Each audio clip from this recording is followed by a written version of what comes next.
Halo teman-teman, kalian tahu nggak sih kalau analisis kredit itu sangat penting untuk dilakukan bagi bank agar dapat terhindar dari kerugian akibat kegagalan kredit debitur. Namun, meskipun analisis sudah dilakukan, tetapi masih saja terdapat pihak yang mengalami kegagalan kredit. Maka dari itu, dalam video kali ini, kami akan membahas terkait dengan kasus kegagalan kredit Bank Permata yang dilakukan oleh PT Megah Jaya Prima Lestari. Yuk kita simak pembahasan berikut.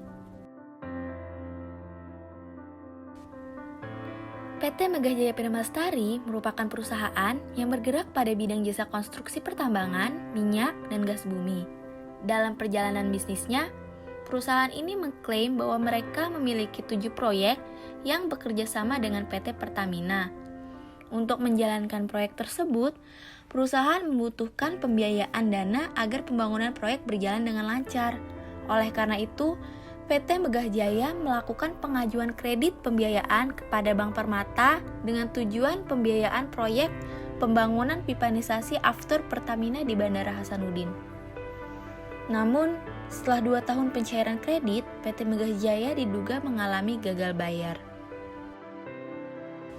Kasus kegagalan kredit bermula ketika Megah Jaya mengajukan kredit pembiayaan proyek sebesar 1 triliun untuk mendanai kebutuhan pembangunan proyek pipanisasi aftur dari Terminal BBM Makassar ke DPPU Hasanuddin.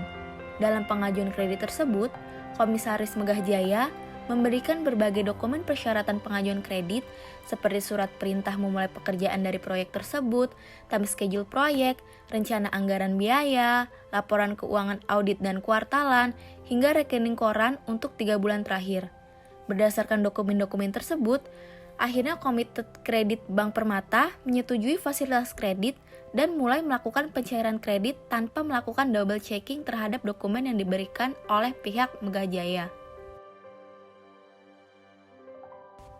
Pencairan kredit tersebut berlangsung selama 2 kali, dengan pencairan pertama pada tanggal 14 Oktober 2013 dan pencairan dana kedua pada tanggal 20 Desember 2013 hingga 21 Mei 2015. Tujuan diberikannya kredit ini adalah untuk pembelian bahan baku dalam pembangunan proyek dengan total nilai keseluruhan menjadi 892 miliar.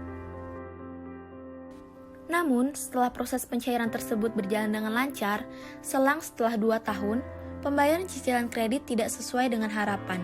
Cicilan kredit menunjukkan tanda-tanda kredit macet, sehingga pihak Bank Permata mengirimkan surat kepada Pertamina untuk mengkonfirmasi pelaksanaan 7 proyek tersebut yang telah diakui oleh PT Megah Jaya.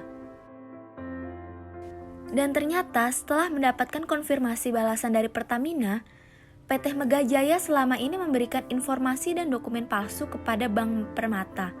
Dari 7 proyek yang diklaim Megah Jaya tersebut, ternyata beberapa proyek masih dalam tahap tender dan tidak semua proyek tersebut dikerjakan oleh Megah Jaya sehingga terjadi penggelembungan nilai proyek. Akibat kelalaian pihak bank yang tidak melakukan pengecekan ulang terhadap proyek dan tidak melakukan analisis dokumen, akibatnya Bank Permata mengalami kerugian wan prestasi sebesar 755 miliar.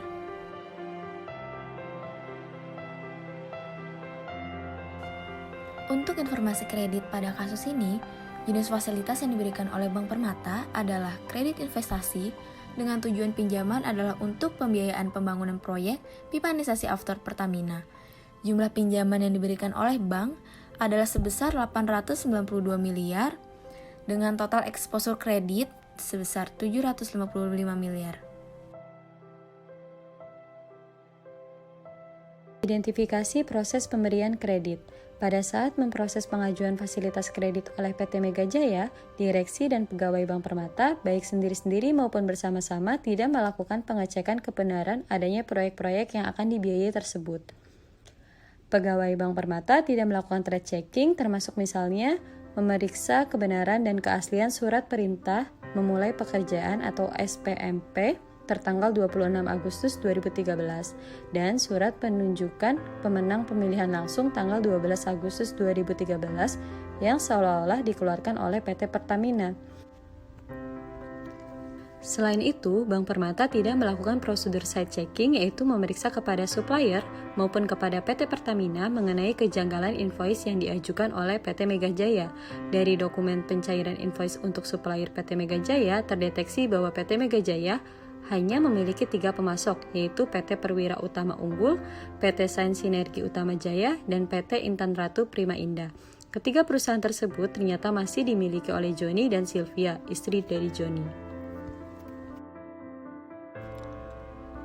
Adapun pihak-pihak yang berperan dalam kasus kredit macet Bank Permata antara lain Ardi Sedaka selaku Head Client Relationship 2, Denis Dominanta selaku Cluster Head, Eko Wilianto selaku Senior Relationship Manager, Muhammad Alfiansyah selaku Marketing and Credit Manager, Yesi Mariana selaku anggota divisi Risk, Henry Hardijaya selaku Deputy Senior Credit Officer, Liliana Zakaria selaku Senior Credit Officer, Jong Chandra selaku Segmen Head di Kantor Regional Surabaya, Michael Koy selaku Direktur Risk, Anita Siswandi selaku Head Client Relationship 1, Roy Arfandi selaku Direktur Wholesale Banking, Dijoni selaku Komisaris dari PT Mega Jaya, dan Sumarto Gasol selaku Direktur dari PT Mega Jaya.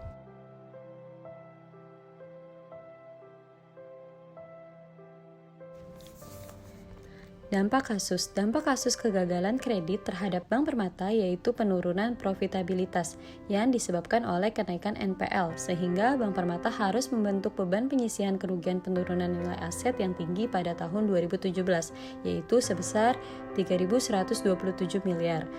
Kenaikan NPL menjadi 4,6% tersebut salah satunya dikarenakan pembayaran angsuran kredit PT Mega Jaya yang mulai bermasalah pada Maret 2017 hingga dinyatakan masuk kategori kolektibilitas 5 atau macet pada November 2017. Meskipun sebelum kasus ini terjadi, kualitas kredit Bank Permata sudah bermasalah.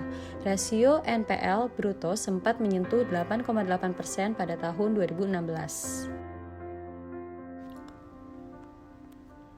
Bank Permata mengalami resiko reputasi sebagai dampak kasus kegagalan kredit ini. Hal tersebut dikarenakan Bank Permata tidak menerapkan prinsip kehati-hatian saat menganalisa calon debiturnya. Bank Permata tidak melakukan trade checking dan prosedur side checking sebelum persetujuan kredit. Dampak nyata dari resiko reputasi ini tercermin pada harga saham Bank Permata dengan kode BNLI. Menurut data RTI, pada bulan Agustus 2020, harga saham BNLI mengalami fluktuasi. Bahkan pada perdagangan tanggal 13 Agustus 2020, saham BNLI sempat menyentuh level 1.260. Kasus kredit PT Mega Jaya merupakan kasus kredit macet lama yang ada di Bank Permata dan mengakibatkan kerugian signifikan bagi perusahaan. Terjadinya kasus kredit akibat pemalsuan dokumen ini menyebabkan Bank Permata terpapar dengan resiko hukum. Sebanyak 8 karyawan Bank Permata dijatuhi vonis pidana masing-masing 3 tahun dan denda 5 miliar rupiah subsidiar 3 bulan. Hal tersebut terjadi dikarenakan 8 terdakwa tersebut terbukti melanggar pasal 49 ayat 2 huruf B dari UU Perbankan.